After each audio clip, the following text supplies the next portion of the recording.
Everyone, welcome to easy study for you. सबसे पहले मेरी और मेरे टीम की तरफ से आप लोगों को रक्षाबंधन की ढेर सारी शुभकामनाएं। मैं गॉड से प्रे करूंगा कि हमेशा इसी तरह भाई बहन का प्यार आप लोगों के बीच बना रहे। तो चलिए आज हम लोग देखने वाले हैं इंटीग्रेशन का लेक्चर 2। इससे पहले के लेक्चर में हम लोग इंटीग्रेशन के इंट्रो के बारे में जाने थे कि इंटीग्रेशन का यूज हम लोग क्यों करते हैं, इंटीग्रेशन का यूज हम लोग कहाँ कहाँ करते हैं और मेनली जो होता है मेनली इंटीग्रेशन होता क्या है। तो अगर आप लोग मेरे उस वीडियो को नहीं देखे हैं तो प्लीज़ आप लोग मेरे प्लेलिस्ट में जाके पहले उस वीडियो को देख लें, जिससे कि आप लोग का आज का क्लास और भी इजी हो जाएगा। तो चलिए हम लोग आज शुरू करने वाले हैं। सबसे पहले आप लोग इस इम्पोर्टेंस फार्मूला को नोट कर लीजिए, क्योंकि हम लोग जब आगे इंटीग्रेशन पढ़ेंगे तो उसमें ये फार्मूला आपको बार बार यूज होने वाला है। तो अब आप लोगों के मन में ये आ रहा होगा कि हम लोग इतने सारे फार्मूला को याद कैसे करें। तो हे गाइस, मैं आपको पहले भी बता चुका हूं कि मेरे किसी भी लेक्चर में आप लोगों को ना तो फार्मूला रटने की जरूरत है और ना ही किसी क्वेश्चन को रटने की जरूरत है, क्योंकि मैं आप लोगों को फार्मूला को याद करने के लिए, उसे क्रिएट करने के लिए रोज नए नए ट्रिक लाते रहता हूं।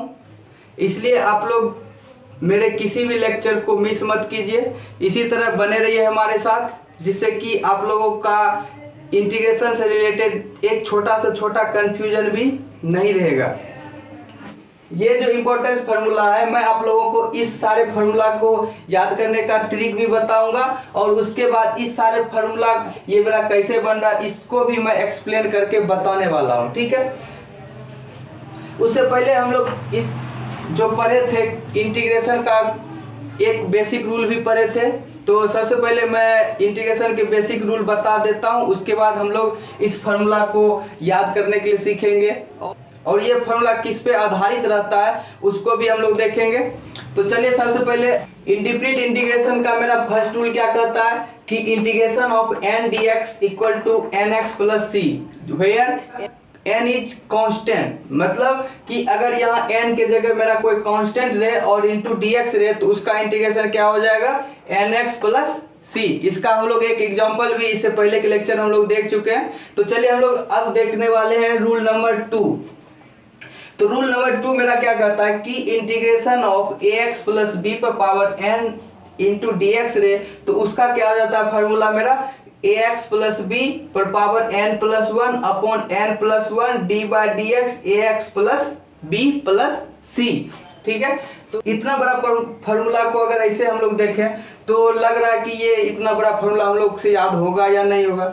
दोस्तों आप लोग यहाँ भी टेंशन मत लीजिए, क्योंकि मैं इसको भी याद करने का अभी जस्ट एक नया ट्रिक देने वाला हूँ। आप लोग प्लीज इसको ध्यान से देखिएगा कि मैं कैसे इसको एक्सप्लेन करूँगा, जिससे कि आप लोग मेरे बात पे ध्यान दीजिएगा और आपसे ये फार्मूला तुरंत चुटकी में याद हो जाएगा।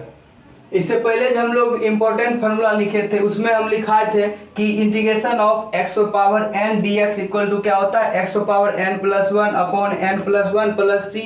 तो अब आप बोलेगा कि सर वो भी तो नहीं समझ रहे कि x पावर n बराबर इतना कैसे होता है। तो इससे पहले वाले क्लास में जो मैं बताया था कि इंटीग्रेशन क्या होता है, मेरा डिफरेंशिएशन का जस्ट अपोजिट होता है। अगर हम लोग इस x पावर n से हम लोग इसका जो इंटीग्रेशन निकाले वो मेरा इतना आ रहा है, ठीक है, तो हम लोग क्या करना पड़ेगा, अगर हम लोग इसका डेरिवेटिव निकालेंगे तो वो कितना आ जाएगा, x पर पावर n आ जाएगा, डी बाई डी एक्स पर power n plus 1 upon n plus 1 plus C.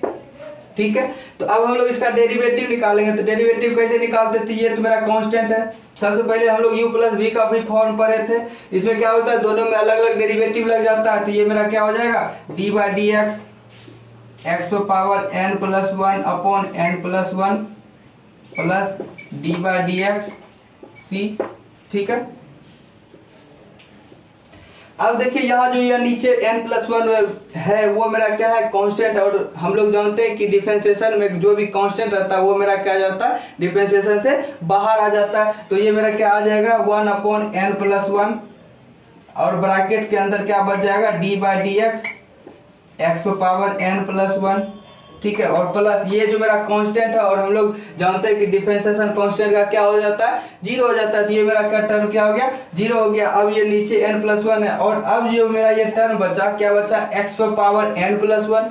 तो वो जो हम लोग फॉर्मूला पढ़े थे डी बाई डी एक्स पर पावर एन का क्या फॉर्मूला पढ़े थे, एन एक्स पर power N minus one differentiation में। तो सेम ये फॉर्मूला इसमें लगाएंगे तो क्या हो जाएगा, देखिए one by N plus one multiply X to power N, पूरे को हम लोग क्या मान लिए, एन मान लिए, तो क्या हो जाएगा N plus one multiply X to power N plus one, मतलब X to power N plus one minus one, तो वन वन का खत्म हो गया, और यहाँ एन प्लस वन खत्म, बराबर क्या बच गया मेरा एक्स पर पावर एन। तो देखिए हम लोग इसका जब हम लोग क्या डेरिवेटिव निकाले तो वो मेरा क्या दे दिया, ये फंक्शन एक्स पर पावर एन दे दिया। इसलिए हम लोग यहाँ कह सकते हैं कि अगर हम लोग एक्स पावर एन का इंटीग्रेशन इतना होता है तो इतना का डिफरेंशिएशन भी क्या होगा, एक्स पावर एन होगा। तो अब आप लोगों को ये रूल नंबर 2 याद रखने के लिए क्या करना पड़ेगा, सिंपल ये याद रखना पड़ेगा कि ये मेरा जो X power N D X बराबर क्या होता है, X power N plus one upon N plus one plus C. तो इस फॉर्मूला को बस देखते हुए ये मेरा फॉर्मूला पूरे याद हो जाएगा। जहां मेरा एक्स है वहां सिर्फ क्या है, एक्स प्लस बी है, तो जो मेरा जहां एक्स है वहां ये रखा है, तो हम लोग भी जहां फॉर्मूला में यहाँ एक्स है तो वहां ये रख देंगे, ठीक है। उसके बाद n प्लस वन, इसमें भी है n प्लस वन, यहाँ भी n प्लस वन है। उसके बाद यहाँ देखिए नीचे जो मेरा ये टर्म आ रहा है n प्लस वन, तो यहाँ भी n प्लस वन है। बस बाकी जो मेरा ये जो टर्म आ रहा है D by D X A X plus B, ये इसलिए आ रहा है। तो इसके लिए मैं आप लोगों को सिंपल ट्रिक बताता हूँ कि जैसे हम लोग डिफरेंशिएशन पढ़ते थे तो उसमें क्या होता था, अगर हम लोग जैसे लिखे हुए हैं इन differentiation D by D X 2x, D by D X 2x रहता था, जैसे कि यहाँ ax है, तो अगर यहाँ 2x रहता था तो क्या हो जाता था, ये मेरा 2 कांस्टेंट क्या हो जाता था, डिफरेंशिएशन से बाहर हो जाता था। तो इसको हम लोग क्या लिख जाते थे, 2dx बाय dx लिखते थे।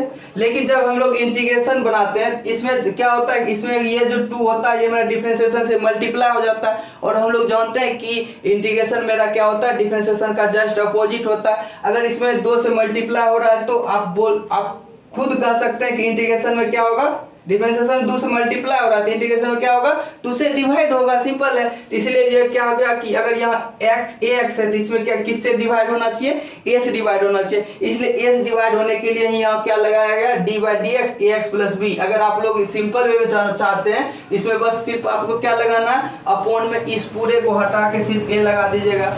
कैसे, तो देखिए इसका भी हम लोग डिफरेंशिएशन इतना का निकालेंगे तो वो मेरा सिंगल a देगा। कैसे देगा, तो देखिए D by D X A X plus B, तो यहाँ क्या डी बाई डी एक्स मेरा दोनों में अलग अलग लग जाएगा। तो यहाँ a मेरा कांस्टेंट है, a मेरा क्या आ जाएगा, बाहर आ जाएगा, और dx अपॉन dx का वैल्यू क्या होता है, 1 होता है। उसके बाद फिर ये जो मेरा कांस्टेंट के साथ लग जाएगा, तो डी बाई डी एक्स, ये कांस्टेंट मेरा साथ क्या हो जाएगा, 0 हो जाएगा। तो 1 प्लस 0 बराबर क्या होगा, 1 होगा। तो इस 1 और इधर मल्टीप्लाई क्या है, a है, तो क्या बन जाएगा, सिंगल a। इसीलिए मैं आप लोग को बोला ना कि जहां अगर a जिससे मल्टीप्लाई रहेगा, जो भी कांस्टेंट से, इस प्रकार के अगर फॉर्मूला हम लोग कहीं देखें तो इसमें जिससे मल्टीप्लाई रहेगा, अगर जहां भी x का कोफिशिएंट आपको दिखाई दे डिजिट के रूप में, कांस्टेंट के रूप में, उसमें क्या कर देना, सिंपल सा याद रखना कि उसमें क्या कर देंगे हम लोग, उसी डिजिट से क्या कर देंगे, डिवाइड कर देंगे। क्यों, क्योंकि हम लोग डिफरेंशिएशन में उससे देखते थे कि उससे जो भी कोफिशिएंट रहता था उससे क्या हो जाता था, मल्टीप्लाई हो जाता था। तो इसलिए हम लोग इंटीग्रेशन पढ़ रहे हैं तो उसमें क्या कर देंगे, डिवाइड कर देंगे, सिंपल रूल है। अब हम लोग एक रूल नंबर 2 का एक एग्जांपल देख लेते हैं जिससे कि हम लोग को और बेहतर समझ में आ सके। अब देखिए ये मेरा जो पहला एग्जांपल है रूल नंबर 2 से रिलेटेड, वो क्या है, इंटीग्रेशन ऑफ 7 माइनस 2x पर पावर 5 इंटू डी एक्स। तो देखिए सेम टू सेम आ रहा है। यहाँ ये सिंपल क्या है कि अगर यहाँ ax है, ax प्लस बी है, तो ये मेरा क्या उल्टा हो गया है कि क्या दिक्कत है, अगर हम लोग इसको भी क्या लिख सकते हैं, माइनस 2x प्लस 7 भी लिख सकते हैं, तो ये मेरा इस फॉर्म में आ जाएगा, ठीक है। लेकिन हम लोग को इंटीग्रेशन बनाने में इसको चेंज ना भी करें तो फिर भी कोई प्रॉब्लम नहीं है। इस क्वेश्चन को ध्यान से देखिए, आप लोग को ये रूल नंबर 2 समझ में आ जाएगा, ठीक है ना।